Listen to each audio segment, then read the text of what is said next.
welcome back to our channel. Today I am going to discuss about 9th class maths chapter 1 exercise 1.4 లోని 5th problem చూద్దాము. హారాలను అకర్ణీయం చేయడము, rationalise the denominators.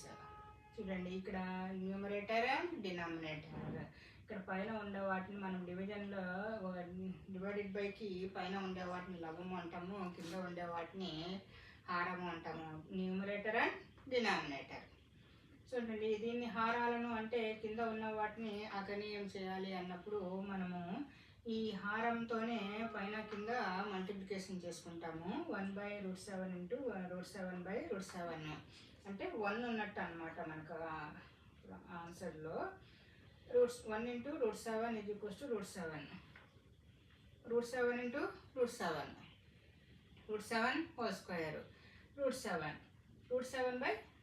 ఇక్కడ 7 ఎలా వస్తుందంటే √7కి 7కి స్క్వేర్కి cancel అవుతుంది కాబట్టి √7/7.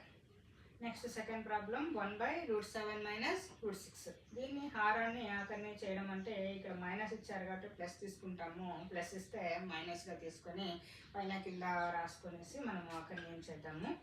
√7 + √6. ఈ √7 - √6కి ఇలా ఈ రెండు ఒక చోట రాసుకుంటాము. ఇంటూలో ఉన్నాయి కాబట్టి √7 + √6/√7 - √6 ఇంటూ √7 + √6.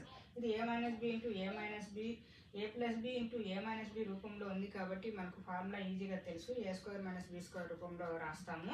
a అంటే ఇక్కడ √7, b అంటే √6, √7 హోల్ స్క్వేర్ -√6 హోల్ స్క్వేర్. ఇక్కడ స్క్వేర్కి క్యాన్సిల్ అవుతే మనకు 7 - 6 ఉంటుంది కింద.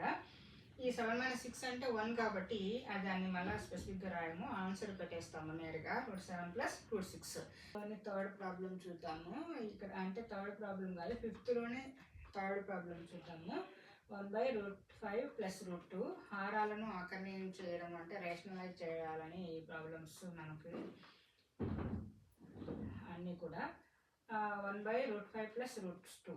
ఇక్కడ హారము అంటే కింద ఉన్నది అని చెప్పుకున్నాం కదా. హారాలను అకర్ణీయం చేయడానికి మనము ఇక్కడ వీళ్ళు దేనిలో ప్లస్లో ఇస్తే మైనస్ పెట్టుకుంటాం, మైనస్ ఇస్తే ప్లస్గా రాసుకొని రేషనలైజ్ చేస్తాము. 1/√5 + √2, √5 - √2/√5 - √2. ఇలా ఎందుకు రాసుకుంటామంటే ఇలా క్యాన్సిల్ అయిపోయినా కూడా మనకి ఇదే ఉంటుంది అని అర్థం అనమాట. ఇది ఇలా రాసుకునేసి రేషనలైజ్ చేస్తాము. ఇక్కడ ప్లస్ ఉంటే మైనస్ చేస్తాము.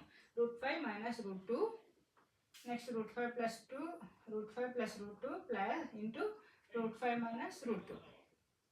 √5 - √2 ఇలాగనే రాసుకుంటాము.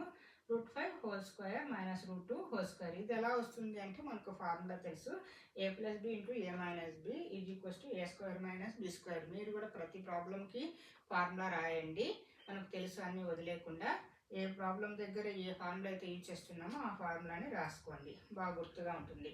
చూడండి, √5 - √2, 5 - 2, √5 - √2. Next fourth problem 1/√7 - 2. ఇక్కడ చూడండి, 2కు రూట్ లేదు, గమనించండి. 1/√7 - 2 ఇక్కడ మైనస్ ఉంది కాబట్టి +2తో రేషనలైజ్ చేసినాం, ప్లస్ పెట్టుకొని రేషనలైజ్ చేసినాం. √7 + 2, √7 + 2. ఈ √7 + 2 అలాగనే రాసుకుంటాం. కింద హారం అన్ని అకర్ణీయం చేయలేం అన్నాడు కాబట్టి కింద మనం చేంజ్ అవుతా వస్తుంది. √7 - 2 ఇంటూ √7 + 2.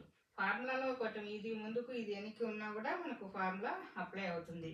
చూడండి, ఇక్కడ a + b అంటే ఇది ముందు లేదు కదా, తర్వాత ఉండాలి కదా అనుకోకూడదండి. ఇంటూలో ఉన్నప్పుడు 2 × 3 అన్నా ఒకటే, 3 × 2 అన్నా ఒకటే కాబట్టి ఫార్ములాని ఏ విధంగా రాసుకున్నా కూడా మనకు అప్లై అవుతుంది. √7 + 2, √7 - 2, a + b into a - b, √7 whole square -2². ఈ ఫార్ములాని ఇక్కడ వర్తిస్తుంది కాబట్టి √7 + 2 ఈజ్ ఈక్వల్స్ టు 7. √7 అంటే స్క్వేర్కి క్యాన్సిల్ అవుతుంది, 7 - 2గా మిగులుతుంది. √7 + 2/5. Thank you for watching. Please subscribe my channel.